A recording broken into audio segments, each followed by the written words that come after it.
আমার পাশে থাকা এই মৌচাকগুলিকে আপনারা প্রত্যেকে দেখতে পাচ্ছেন। দুর্দান্ত! শুধু মৌমাছিগুলো এখানে নেই, একদম চাকটায় রয়েছে। আর এর মধ্যে প্রচুর মধুও রয়েছে, যেটা আমরা প্রতিনিয়ত এর মধ্যে দেখতে থাকি আর ভীষণ রকমভাবে আনন্দিত হই।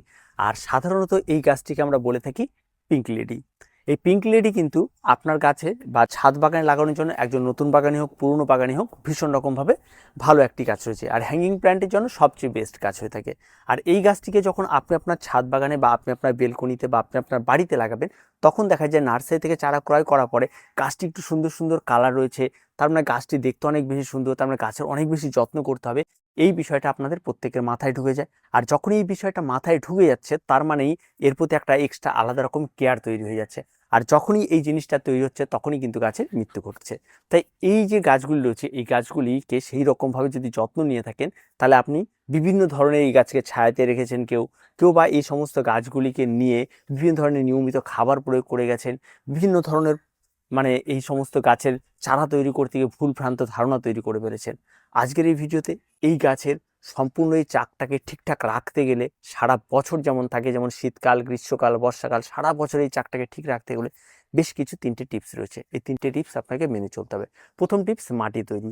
এই গাছে যখন আপনি মাটি তৈরি করবেন, সেই মাটিটা 50% মাটি, 30% কম্পোস্ট, ঠিক আছে, 10% আপনি এখানে পাতা পচা বা আপনার কাছে যদি থাকে কোকোপিট, সেটা ব্যবহার করবেন। আর বাকি 10% আপনি বালি ব্যবহার করবেন। এই দিয়ে একটা সুন্দর মাটির মিশ্রণ তৈরি করবেন।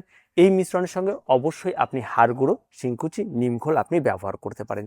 এই হচ্ছে মাটির মিশ্রণ। এই মাটির মিশ্রণটা তৈরি করার পরে আপনাকে কি করতে হবে, এই মাটির মিশ্রণের মধ্যে এই সমস্ত গাছের যেমন চাকা পাওয়া যায়, বা এগুলি কোনো কোনো সময় এগুলি যখন অনেক পুরনো হয়ে যায়, তখন এগুলি ঝুড়ে ঝুড়ে পড়ে যায়। তখন এই সমস্ত যে কোনো যেটা ঝুলে পড়বে, সেটাকে আপনি যদি ওই টবের মধ্যে কোনো মাটির মধ্যে যদি এটাকে বসিয়ে দেন এবং সেটাকে নিয়মিত জল দেন, তাহলে সেখান থেকে নতুন চারা তৈরি হয়, আস্তে আস্তে সেখানে চাক তৈরি হতে পারে। ঠিক আছে, এটা হচ্ছে।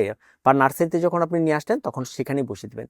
নার্সারি থেকে এই সমস্ত গাছগুলি কিনতে গেলে কিন্তু অবশ্যই আপনাকে দাম নিয়ে নেবে 100 থেকে 150 টাকা। কিন্তু অ্যাকচুয়াল এই গাছটি যদি আপনার ছাদ বাগানে একবারে চলে আসে, কোনো দিন আপনার ছাদ বাগান থেকে নির্মূল হবে না, যদি আপনি বেশ কিছু ফল ইউজ করুন।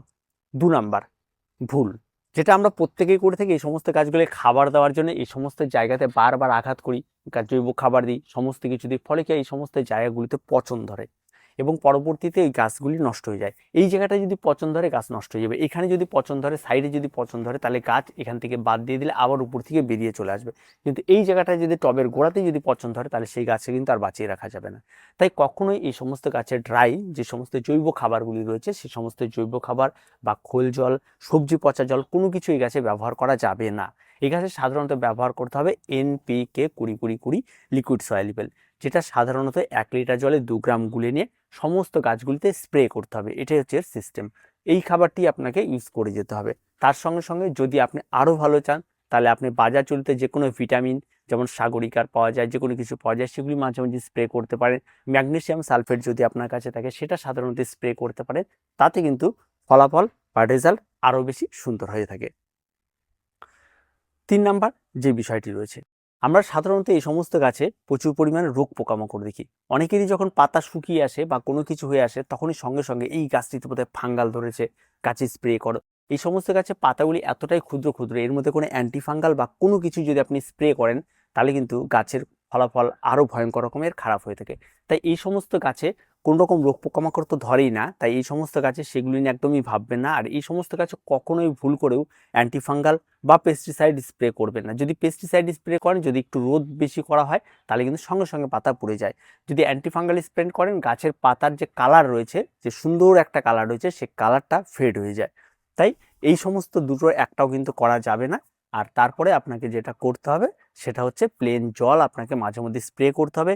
যদি কোনো পাতা বা কোনো কিছুকে দেখা যায় সমস্যা রয়েছে, তাহলে এইভাবে আপনাকে সেটাকে এইভাবে ছিঁড়ে নিয়ে আপনাকে সেটা বাদ করে দিতে হবে। সাধারণত যদি থেকেও যায়, তাহলে এই গাছ নিজে থেকেই জানে যে কি করে আমাকে সেই জায়গাটা থেকে পাতাটাকে ঝরিয়ে দিতে হবে। একটা সময় পর সে ওই জায়গাটার যে যতটুকু অংশ পচে, সেই ততটুকু অংশকে সে ঝরিয়ে ফেলে দেয়। এটাই হচ্ছে এই গাছে নিজেই নিজেকে ঠিক করে নিতে পারে একটা সময় পর পর এই গাছটি। আবার একটা বিষয় রয়েছে, এই যে নিচ থেকে ঝরিয়ে দেওয়া, এটা গাছের একটা বংশবৃদ্ধিরও পদ্ধতি রয়েছে।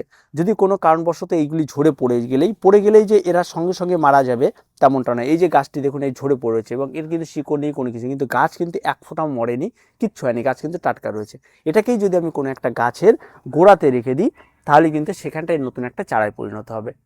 এই বিষয়টি কিন্তু খেয়াল রাখতে পারে। এই চারা তৈরি করার মূল সময় যেটা, সেটা হচ্ছে এই সময়টা। তাই এই গাছ যদি আপনার ছাদ বাগানে থাকে, এই গাছের নিচে একটা খালি টব রেখে দেবেন এই দিনে, সেখান থেকে পড়ে ওখানেই নতুন চারা তৈরি হয়ে যাবে। এটা চারা তৈরি করার হেডেকও আপনাকে নিতে হবে না। তার সঙ্গে সঙ্গে আবার আর একটা কথা বলে রাখি, যে এই সমস্ত গাছগুলিতে কিন্তু পরিচর্যা একদম নেই।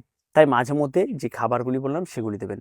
এবার যদি একজন আপনি নতুন বাগানি হয়ে থাকে, তাহলে আমি কি করে পরিচর্যা করব, কি করব, দেখুন এই গাছগুলি করার জন্য আপনাকে মিনিমাম 6 ইঞ্চি মাপের টব নিয়ে নিতে হবে এবং এই টবের মধ্যে ওই মাটির মিশ্রণই তৈরি করতে হবে। যা যা পরিচর্যা বললাম, যা যা খাবার বললাম, একই রকমভাবে দিতে হবে। সারাদিন সূর্যালোক লাগে এমন জায়গাতেই রাখতে হবে। কোনো সূর্যালোক বা অন্যান্য কোনো কিছু কোনো রকম কম্প্রোমাইজ করবেন না, ঠিক আছে? সূর্যালোক লাগুক, কোনো অসুবিধা নেই। সূর্যালোক যত ভালো লাগবে এই গাছের শেপটা তত বেশি মজবুত হবে। এই যে একটা মজবুতি ব্যাপার রয়েছে সেটা হবে। চাঁদি যেই এই সাইডগুলোতে রোদ কম লাগে, দেখুন এই সাইডে মজবুতিটা কম। এই যে পাতার কালার ফেড হয়ে আসা, এটার মূল কারণ হচ্ছে এই সমস্ত দিকে রোদ কম লাগে। আবার এই সাইডের দেখুন রোদ বেশি লাগে, এই সাইডগুলো কিন্তু আরো মজাদার টাইট হয়ে থাকে। তো এটা হচ্ছে গাছের বিষয় থাকে। তাই সানলাইট সারাদিন লাগবে। জল আপনাকে নিয়মিত ব্যবহার করতে হবে। গাছের গোড়া যখন দেখবেন গাছ ঝিমিয়ে গেছে, একদিন জল প্রয়োগ করলেন, যেহেতু গোড়ায় রোদ পৌঁছায় না, তাই জলটা অনেক টাইম থেকে যায়। তাই অতিরিক্ত বা বারবার এই সমস্ত গাছগুলিকে এই জল দিয়ে বিরক্ত করবেন না। একবার জল দেওয়ার পর অন্তত 2-3 দিন ওয়েট করবেন। তারপর যখন দেখবেন গাছে মনে হচ্ছে জলের অভাব দেখা দিচ্ছে, তখন আরেকবার জল প্রয়োগ করবেন। বারবার করে এখানে আঙ্গুল ঢোকাতে যাবেন না, তাহলে যে চাকটি রয়েছে একবার যদি ভেঙে যায় তাহলে কিন্তু ওই চাকটি ছেড়ে দেবে, তখন তো একটা বাজে রকম ব্যাপার দাঁড়াবে। তাই এই মানে এক কথায় কি বলবো, এটাকে পিঙ্ক লেডি, যেটা অত্যন্ত সুন্দর একটি গাছ, নতুন বাগানের জন্য অত্যন্ত ভালো। আর এই যে মার্চ মাস চলছে, একদম পারফেক্ট সময়, এই পারফেক্ট সময়টাকে কাজে লাগিয়ে ফেলুন, দেখবেন আপনার গাছ দেখার মতো হবে। দেখা হচ্ছে পরবর্তী ভিডিওতে। প্রত্যেকে ভালো থাকবেন, প্রত্যেকে সুস্থ থাকবেন। যদি কোনো সমস্যা হয়ে থাকে অবশ্যই কমেন্ট বক্স খোলা রয়েছে, কমেন্ট করুন।